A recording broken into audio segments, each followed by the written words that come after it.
सभी विद्यार्थियों को नमस्कार। आज हम कक्षा 10वीं की पहली कविता भारत महिमा इसका अध्यापन हम करने वाले हैं।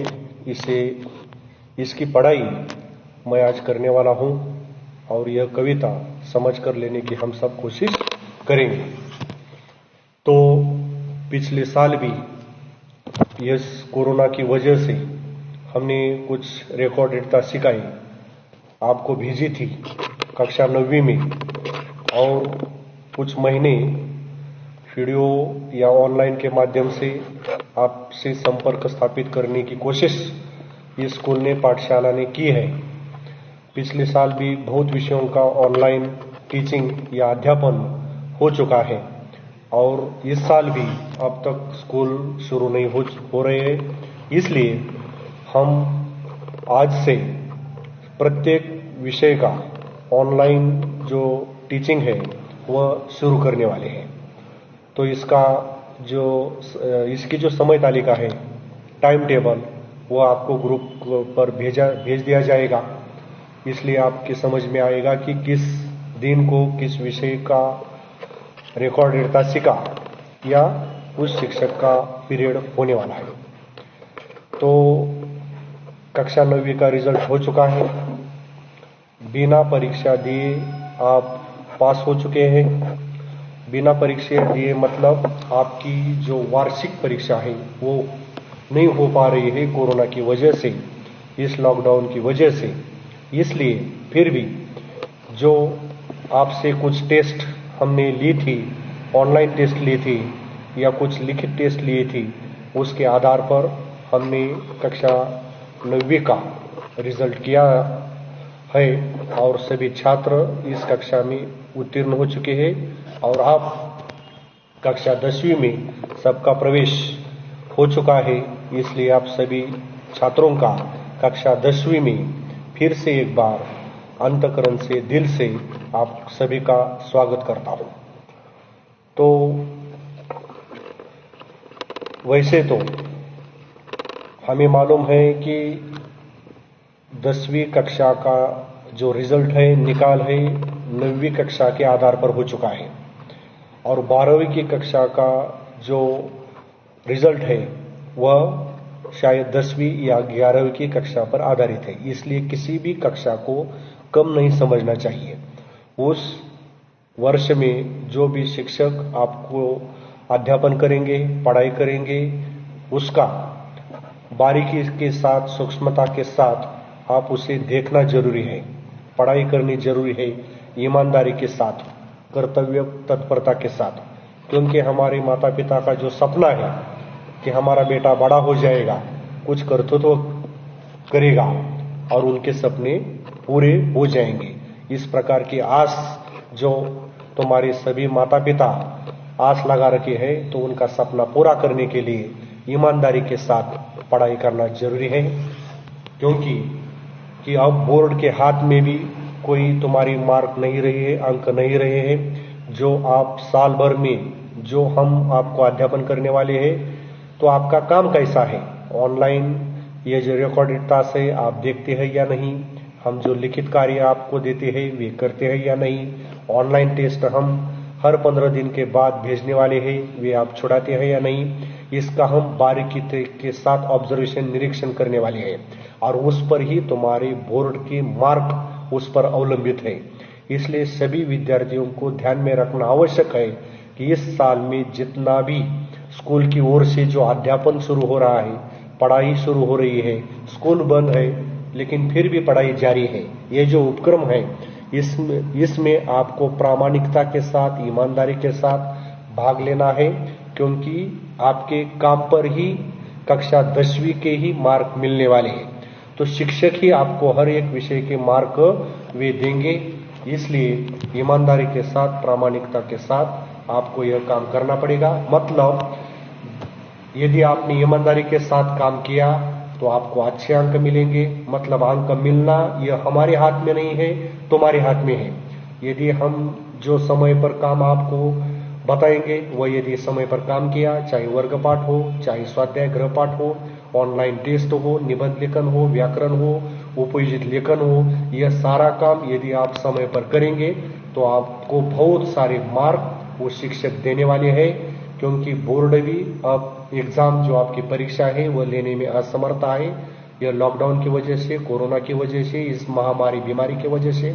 इसलिए आपको साल भर में जब स्कूल शुरू हो जाएगा, लेकिन तब तक आपको हर एक शिक्षक का यह वीडियो सूक्ष्मता के साथ देखना जरूरी है, और जो आपको पढ़ाई वे बताएंगे वह भी आप ईमानदारी के साथ और प्रामाणिकता के साथ करना आवश्यक है। तो ठीक है, ज्यादा बोलने की आवश्यकता नहीं है। अब हम कविता की ओर चलेंगे। तो आज हम कक्षा 10वीं की जो प्रथम कविता है भारत महिमा, यह हम देखने वाले हैं। इसके कवि हैं जयशंकर प्रसाद। तो भारत महिमा, इस जो शीर्षक है, भारत सभी को मालूम है हमारे देश का नाम है, और महिमा इस शब्द का अर्थ होता है गुणगान करना, प्रशंसा करना, तारीफ करना, स्तुति करना, उसका बड़प्पन, इस प्रकार उसकी बड़ाई। तो इस कविता में जयशंकर प्रसाद जी ने भारत देश का जो अतीत है, अतीत का मतलब होता है भूतकाल, तो भूतकाल के बारे में हमारे गौरवशाली भारत देश का वर्णन किया है, बहुत ही सुंदर ढंग से, बहुत ही आकर्षक ढंग से, बहुत ही रोचक ढंग से। तो यह कविता आपको पढ़ाने में बहुत मजा आ जाएगा। तो हम इसके बाद इस कवि के परिचय के बारे में देख लेते हैं। तो परिचय, इस कवि का जन्म जो है 1890 वाराणसी उत्तर प्रदेश राज्य में हुआ है। जयशंकर प्रसाद जी की मृत्यु 1937 वाराणसी उत्तर प्रदेश राज्य में हो चुकी है। जयशंकर प्रसाद जी छायावादी युग के 4 स्तंभों में से एक कवि है। 4 स्तंभ मतलब 4 प्रमुख कवि है इस छायावाद। देखो, हिंदी साहित्य के ऐसे अलग अलग विभाग किए हैं, जैसे छायावाद है, प्रयोगवाद है, प्रयोगशील है, रीतिकाल है, भक्तिकाल है। उसी प्रकार का एक विभाग हिंदी साहित्य का छायावाद नाम से विख्यात है। तो इस छायावाद, इस विभाग जो है, जो भाग है हिंदी साहित्य का, उसमें 4 व्यक्तियों ने अपना अमूल्य योगदान दिया है। ये जो 4 स्तंभ है, इसमें 4 व्यक्ति हैं। कौन कौन से हैं वे 4 व्यक्ति? पहली व्यक्ति यह कवि है जयशंकर प्रसाद। दूसरे व्यक्ति है सूर्यकांत त्रिपाठी निराला। तीसरे व्यक्ति है सुमित्रानंदन पंत। और चौथी कवयित्री है, लेखिका है महादेवी वर्मा। तो छायावाद युग के ये 4 स्तंभ है, जयशंकर प्रसाद, सूर्यकांत त्रिपाठी निराला, सुमित्रानंदन पंत और महादेवी वर्मा। यह सामान्य ज्ञान की दृष्टि से आपको यह जानकारी होना आवश्यक है। आपको आगे इंटरव्यू में भी इस प्रकार के प्रश्न पूछ सकते हैं, हिंदी साहित्य के बारे में भी पूछ सकते हैं कि छायावाद के 4 स्तंभ कौन है, प्रमुख कौन है। तो मैंने अभी बताया। तो वे बहुमुखी प्रतिमा के वे धनी है, मालिक है, स्वामी है। बहुमुखी प्रतिभा, प्रतिमा मतलब विद्वत्ता, ज्ञान। तो अनेक सिर्फ कविता ही नहीं लिखी है, अनेक सारे साहित्यों में भी इनकी भूमिका, इनका योगदान रहा है। इसके वे मालिक है। वे कवि भी है, नाटककार भी है, अनेक कथा भी उन्होंने लिखी है, उपन्यास भी लिखे हैं। उपन्यास को मराठी में कादंबरी कहा जाता है। अनेक उपन्यास लिखे हैं, निबंध भी लिखे हैं, और इस रूप में वे बहुत प्रसिद्ध है, विख्यात है। उनकी रचनाओं में सर्वत्र, सभी जगह, कौन सी भी उनकी कृति हो, कौन सा भी उनका साहित्य हो, कौन सा भी उनका काव्य हो, कौन सी भी उनकी कविता हो, भारत के गौरवशाली अतीत, अतीत का मतलब भूतकाल। तो भारत का, हमारा जो भारत का अतीत है, भूतकाल कैसा होता है? गौरवशाली, बहुत महान है, आदर्श है, और वह हमें जानने की भी आवश्यकता है, क्योंकि हमारे गौरवशाली भारत का अतीत हमें प्रेरणा देता है, हमें प्रोत्साहन देता है, हमें शक्ति संचारित करता है। तो इस प्रकार ऐतिहासिक विरासत के भी दर्शन होते हैं। विरासत का मतलब धरोहर, मराठीमध्ये आपण त्याला ठेवा म्हणतो, की पूर्वजांची ठेव, पूर्वजांची देणगी, उसे विरासत कहते हैं। तो ऐतिहासिक विरासत भी हमें मालूम है, अनेक इस प्रकार के ऐतिहासिक राजा महाराजा हो चुके हैं, संत महात्मा हो चुके हैं। उन्होंने भारत देश को अपना योगदान दिया है, भारत देश को अपना सर्वस्व समर्पित किया है और भारत देश की महिमा उन्होंने बढ़ाई है। प्रमुख कृतियां आगे कुछ कृतियां लिखी है उन्होंने। झरना आंसू लहर ये काव्य है, कामायनी ये महाकाव्य है, बहुत बड़ा काव्य है। स्कंदगुप्त, चंद्रगुप्त, ध्रुव स्वामिनी ऐतिहासिक नाटक उन्होंने लिखे हैं। प्रतिध्वनि, आकाशदीप, इंद्रजाल कहानी संग्रह उन्होंने लिखे हैं और कंकाल, तितली, इरावती इत्यादि उन्होंने उपन्यास लिखे हैं। तो यह हुआ जयशंकर जी प्रसाद उनका जो परिचय है, इनका परिचय हमने संक्षेप में देखा है। अब हम इस कविता की मध्यवर्ती कल्पना क्या है, इस कवि इस कविता के माध्यम से आपको कौन सा संदेश देना चाहते हैं, क्या कहना चाहते हैं, एक संक्षेप में हम अब जानकारी लेने की कोशिश करेंगे। तो यह है पद्य संबंधी। तो इस कविता में, प्रस्तुत कविता में जयशंकर प्रसाद जी ने अपने देश के गौरवशाली भूतकाल का सजीव वर्णन किया है। अतीत मतलब भूतकाल। और कवि का कहना है कि हमें अपने देश पर गर्व करना चाहिए, गर्व करते हुए उसके प्रति अपना सर्वस्व निछावर करने के लिए हमेशा तत्पर रहना चाहिए। सर्वस्व निछावर करना यह मुहावरा है। इस मुहावरे का अर्थ होता है बलिदान देना, अर्पित करना, समर्पित होना, इस प्रकार प्राणों की आहुति देना, इस प्रकार। तो तत्पर का अर्थ होता है तैयार। हमें अपने देश को बलिदान देने के लिए, सर्वस्व अर्पित करने के लिए, जब कभी देश पर संकट आए, आज आए, मुसीबत आए, देश को किसी के साथ धोखा हो जाए, तो हमें उसके प्रति लड़ना है, उसका मुकाबला करना है, उसे मुंह तोड़ जवाब देना है। इसलिए हमें भारत के सार्वभौमता के लिए, भारत की आजादी के लिए, भारत की स्वतंत्रता बरकरार रखने के लिए हमें हमेशा अपनी जान देने के लिए भी पीछे नहीं हटना चाहिए और हमारे देश पर हमेशा गौरव होना चाहिए, स्वाभिमान की भावना हमारे अंदर होनी चाहिए और देश के लिए योगदान देने के लिए हमें हमेशा तैयार होना चाहिए। तो ठीक है, यह हुआ परिचय और मध्यवर्ती कल्पना पद्य संबंधी। अब हम एक एक दो दो पंक्तियों को लेकर यह कविता बहुत सूक्ष्मता के साथ समझने की कोशिश करेंगे। तो यह है दो चार पंक्तियां। सबसे पहले हम यह चार पंक्तियां समझने की कोशिश करेंगे। तो पहले दो पंक्तियों में क्या कहा है वह पहले हम देखेंगे।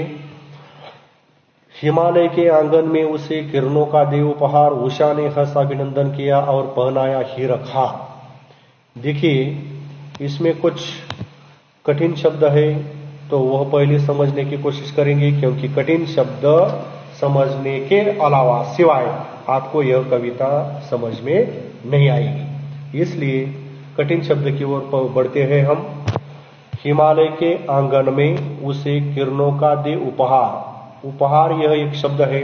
इस शब्द का अर्थ होता है भेंट, सौगात। हम किसी कार्यक्रम में जाते हैं तो किसी की शादी में जाते हैं या किसी के जन्मदिन के अवसर पर जाते हैं तो हम कोई ना कोई उपहार उस व्यक्ति को या बच्चे को, लड़के को देते हैं। तो उपहार का मतलब होता है भेंट या सौगात। उषा ने हंस अभिनंदन किया और पहनाया हीरक हार। और हीरक इस शब्द का अर्थ है हीरा। अंग्रेजी में उसे हम डायमंड होते हैं, वो बहुत चमकता है, बहुत ही प्रकाशित होता है, शुभ्रता होती है, बहुत ही चमकता है। तो पहली कविता यह जो दो पंक्तियां हैं उसको समझने की कोशिश करेंगे। हिमालय के आंगन में उसे किरणों का दे उपहार। हिमालय का आंगन, यह जो शब्द है इस शब्द का अर्थ होता है यह भारत देश। हिमालय का आंगन इस शब्द का अर्थ होता है भारत देश। और कवि ने यह हिमालय पर्वत का उल्लेख किया है। हिमालय पर्वत हमारे भारत देश का सरताज है। सरताज का अर्थ है मुकुट, भारत देश का मुकुट है, हम सभी को मालूम है। पर्वत यह जो है हिमालय भारत की किस दिशा में है? उत्तर दिशा में है। तो उत्तर दिशा में यह जो पर्वत है हमारे भारत देश का मुकुट है, सरताज है, प्राकृतिक सरताज है। और वह हिमालय हमारे भारत देश की महिमा बढ़ाता है। भारत देश का जो विरासत है उसको वह बढ़ाता है। भारत देश और हिमालय किरणों का दे उपहार। उपहार का अर्थ मैंने बताया, यह जो भेंट होता है। तो इस पंक्ति का अर्थ यह होता है कि हमारे भारत देश की उत्तर दिशा में सबसे ऊंचा पर्वत हिमालय सीना ताने हुए खड़ा है और वह भारत की शोभा है, भारत का सरताज है, भारत का मुकुट है। और क्या होता है उस हिमालय के उस परिसर में, उस हिमालय के आंगन में भारत देश का उल्लेख किया है। किरणों का दे उपहार। जो सूरज की किरणें होती है वह क्या करती है, उपहार देती है। किसे उपहार देती है? हिमालय पर्वत को उपहार देती है, पूरे भारत देश को उपहार देती है। सूरज की किरणें किरणों का उपहार देती है। समझ में आया कि हिमालय के आंगन में उसे किरणों का दे उपहार कि यह जो हिमालय पर्वत है हमारे भारत देश का सरताज है, मुकुट है, उत्तर दिशा में है। और जब सूरज उगता है पूर्व दिशा में तो उसकी जो किरणें पड़ती हैं उसे रश्मि भी कहते हैं। जब उसकी किरणें हिमालय की चोटियों पर, बर्फीली चोटियां होती है उस पर पड़ती है और वह किरणें जो होती है वह किरणें उस हिमालय पर्वत को वह सूरज क्या करता है, भेंट देता है।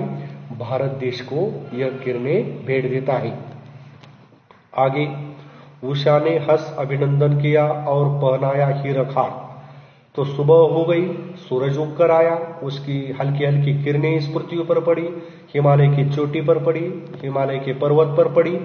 और उषा ने जो यह दृश्य देखा, उषा मतलब सुबह, कौन सा दृश्य देखा उषा ने कि सूरज उगा है और उसकी किरणें हिमालय की चोटी पर, बर्फीली चोटी पर पड़ी है। यह जो दृश्य है वह बहुत ही सुंदर, बहुत ही आकर्षक, बहुत ही रोचक, बहुत ही देखने लायक होता है। इसलिए सुबह को भी खुशी हो गई, उषा को भी खुशी हो गई। और खुश होने पर हम क्या करते हैं, हंसते हैं। उसी प्रकार खुश होकर उषा ने हंसते हुए, मुस्कुराते हुए इस हिमालय का अभिनंदन किया और भारत देश का भी अभिनंदन किया। किसने किसका अभिनंदन किया? उषा ने हिमालय पर्वत का अभिनंदन किया, उषा ने हमारे भारत देश का अभिनंदन किया और पहनाया हीरक हार। हार मतलब माला, हीरक मतलब हीरा, डायमंड। तो हीरे की हार, चमकते हुए हीरों की हार उषा ने हमारे भारत देश के गले में डाल दी है, हिमालय के गले में डाल दी है और उसका अभिनंदन किया है, उसका स्वागत किया है। तो हीरक हार क्यों क्या है? जब सूरज की किरणें बर्फीली चोटी पर पड़ती है, जो ओस होती है, मराठी में हम उसे दवबिंदु कहते हैं, जो ओस की बूंदे उस बर्फ पर होती है, सूर्य की किरणें पड़ने के कारण, सूरज की रश्मि पड़ने के कारण वह चमकती है, वे किरणें चमकती हैं। और इस चमकते हुए दृश्य को देखकर कवि को ऐसा लगता है मानो वह हीरे का हार ही है।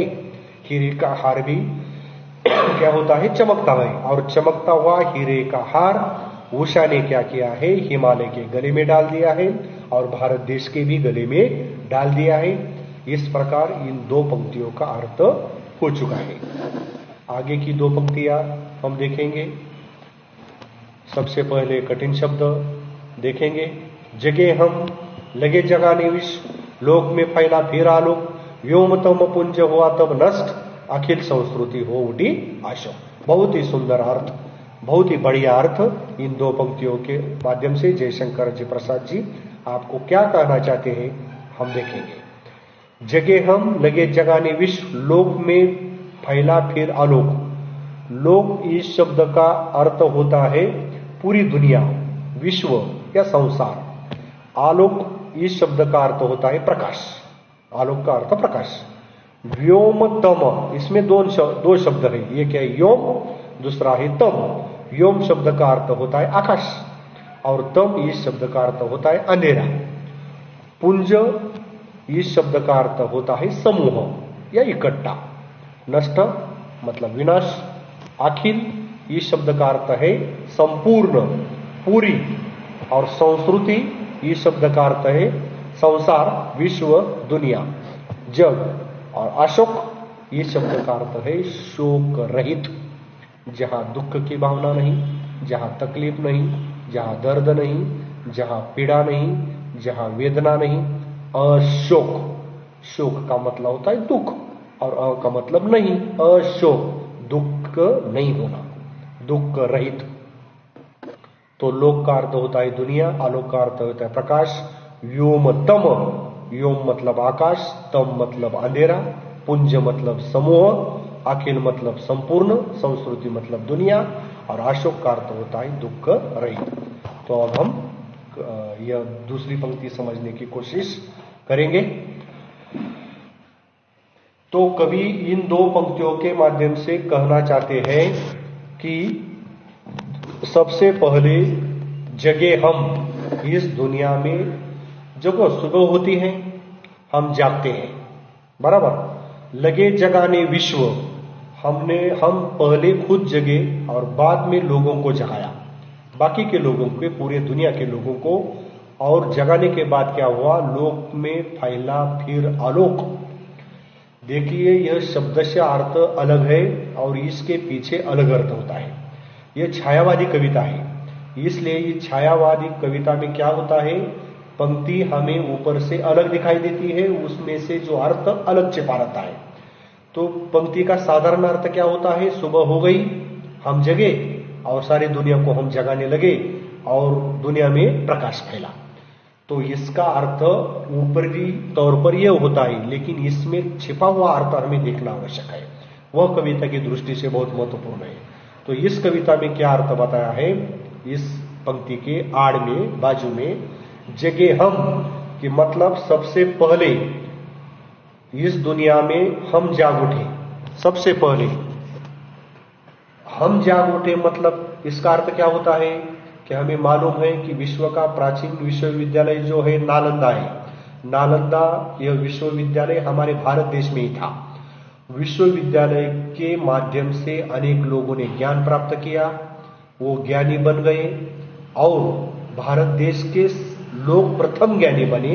इसलिए बताया है जगे हम, सबसे पहले भारतवासियों को ज्ञान मिला।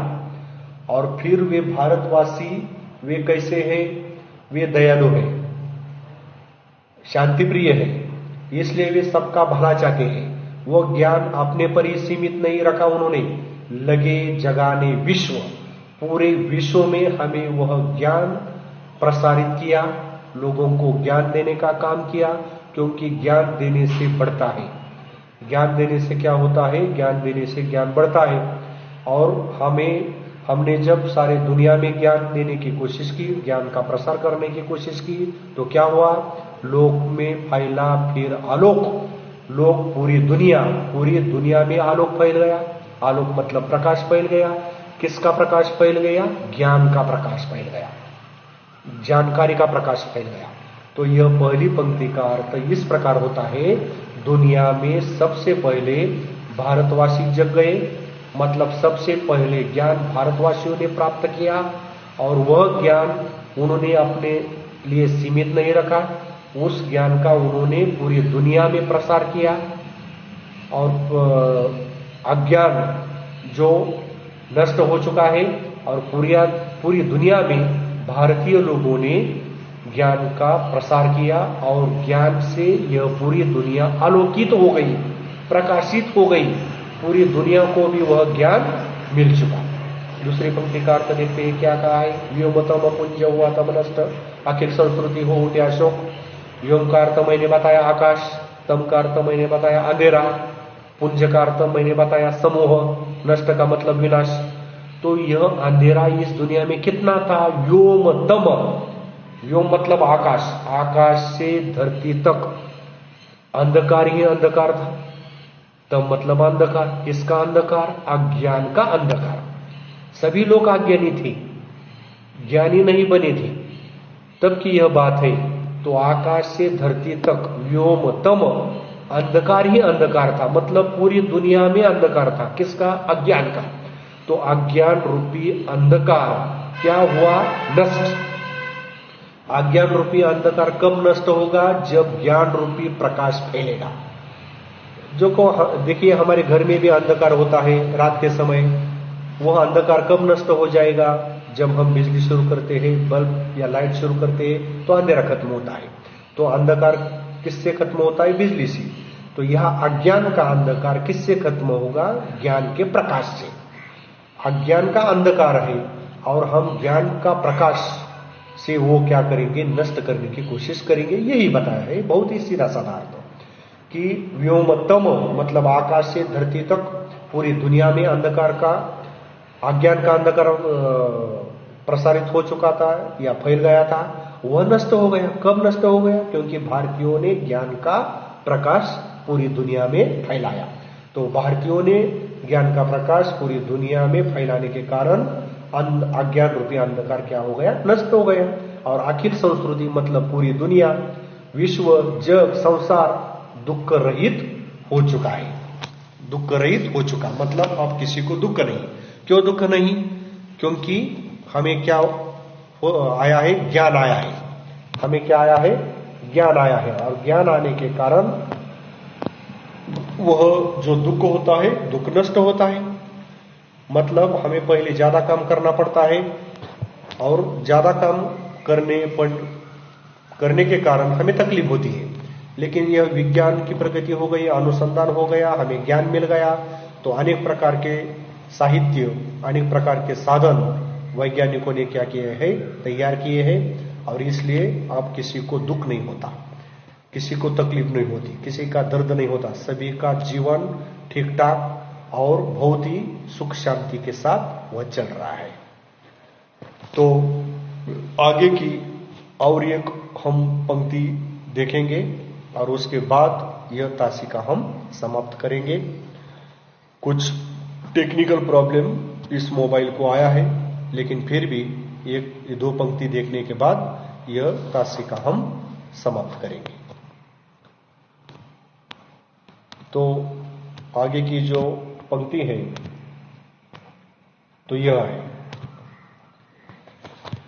विमल वाणी ने विनाली कमल कोमल कर में सप्रीत, सप्त स्वर सप्त सिंधु में उठे छिड़ा तब मधुर संगीत।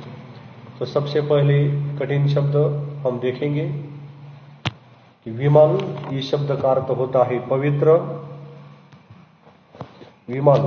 विमल शब्द का अर्थ होता है पवित्र। वाणी मतलब भाषा। वीणा सभी को मालूम है, एक संगीत बजाने का एक साधन होता है। कमल, ये शब्द का अर्थ है कमल का फूल। कोमल मुलायम। कर, इस शब्द का अर्थ होता है हाथ। और सप्रीत, इस शब्द का अर्थ होता है प्रेम पूर्वक या प्रेम के साथ।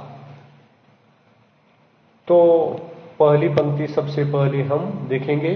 विमल का अर्थ होता है पवित्र। वाणी मतलब वाणी की देवता मतलब सरस्वती, इस चित्र में भी आपको दिखाई देती है। तो विनाली उन्होंने कमल कोमल कर में सप्रीत।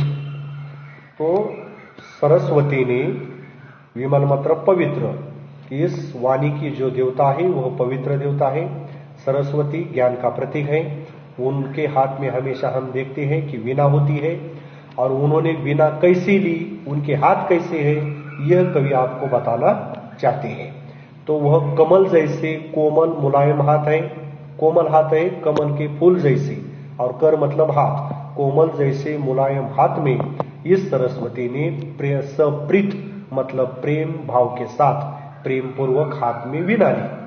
और वीणा लेकर क्या किया, वह अगली पंक्ति में कहा है, वह हम अगली पंक्ति देखते हैं।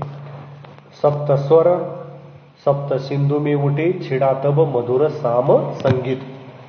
सप्त स्वर, इस शब्द का अर्थ होते हैं सात स्वर। संगीत के सात स्वर होते हैं, सा रे ग म प द नि सा। इस सात सुरों पर ही संगीत की निर्मित हुई है, संगीत का जन्म हुआ है। और सप्त सिंधु, इस शब्द का अर्थ होते हैं सात सागरों का समूह। तो ये सात सागर कौन कौन से हैं? उसमें सात सप्त सिंधु, सिंधु मतलब नदी। तो 7 नदियों का समूह है। प्राचीन काल में हमारी जो आर्य संस्कृति का उदय हुआ है वह सप्त सिंधु के किनारे ही हुआ है। तो वह जो 7 नदियां हैं वे इस प्रकार है, इसकी भी जानकारी आपको होना आवश्यक है सामान्य ज्ञान की दृष्टि से। तो पहली नदी है सिंधु, दूसरी है रावी, तीसरी है सतलज, चौथी है झेलम, पांचवी है चेनाब, छठी है व्यास और सातवीं है सरस्वती। तो इस प्रकार की जो यह 7 नदियां हैं, यह 7 नदियों के किनारे आर्य संस्कृति का उदय हुआ और हम आर्य उस समाज के ही हम वंशज हैं। वे हमारे पूर्वज हैं आर्य। वे बहुत ही होशियार थे, चतुर थे, प्रतिभावान थे, बुद्धिमान थे, साहसी थे, वीर थे, निडर थे और उनका ही खून आज हमारे रगों में दौड़ रहा है। मतलब वे आर्य हमारे पूर्वज है और उनकी संतान हम हैं, उनकी विरासत आज हम हैं। तो सप्तस्वर सप्त सिंधु में उठे छेड़ा तब मधुर साम संगीत। इसका अर्थ होता है कि सरस्वती ने जब अपने हाथ में वीणा ली और उस वीणा को उन्होंने छेड़ा तो क्या हुआ, मधुर संगीत का निर्माण हुआ। मधुर संगीत का निर्माण हुआ, सप्त स्वर से संगीत निर्माण हुआ। कहा हुआ सप्त सिंधु, मतलब उस सिंधु सप्त सिंधु के किनारे जब आर्य संस्कृति का उदय हो चुका था, उस पुराने जमाने से ही संगीत हमारे भारतीय संस्कृति के आज तक वह संगीत है, वह पुराने जमाने ही उसका जन्म हो चुका है। छिड़ा तब मधुर साम संगीत, मधुर संगीत इस दुनिया में निर्माण हो चुका है। और साम इस शब्द का अर्थ है सामवेद। सामवेद जिस प्रकार अलग अलग वेद है, यजुर्वेद है, अथर्ववेद है, ऋग्वेद है, सामवेद है। जिस प्रकार ऋग्वेद में आयुर्वेद के बारे में जानकारी दी है, प्राचीन संतों ने यह बड़े बड़े ग्रंथ लिखे हैं, उसी प्रकार एक सामवेद है। तो सामवेद में संगीत से संबंधित जानकारी लिखी है। संगीत किस प्रकार सीखना है, किस प्रकार बजाना है, उसकी सारी जानकारी इस सामवेद के ग्रंथ के अंतर्गत आती है। तो कवि कहना चाहते हैं कि भारत देश में ही सबसे पहले संगीत का निर्माण हुआ, मधुर संगीत का निर्माण हुआ, वह सप्त सिंधु नदी के किनारे निर्माण हुआ और पूरी दुनिया में यह संगीत का प्रसार हो चुका है। भारतीय संगीत का पूरी दुनिया में प्रसार और प्रचार अब हो चुका है। तो ठीक है, अगली ताशिका में और हम 4 या 6 पंक्ति देखने वाले हैं। ये सारी पंक्तियां आप यह जो वीडियो है बारीकी के साथ यह देख लीजिए, समझ कर लेने की कोशिश कीजिए। और यदि इसमें कोई दिक्कत होती है, परेशानी है, मुसीबत है, कोई समस्या, संदेह, अड़चन है तो आप मुझे फोन भी कर सकते हैं। या इस शब्द का अर्थ हमारे समझ में नहीं आया, ये इस पंक्ति का अर्थ समझ में नहीं आया, तो आज के लिए बस इतना ही। तो अगला वीडियो हम इसी कविता के 4 या 6 पंक्ति को लेकर मैं करने वाला हूं। तब तक के लिए धन्यवाद।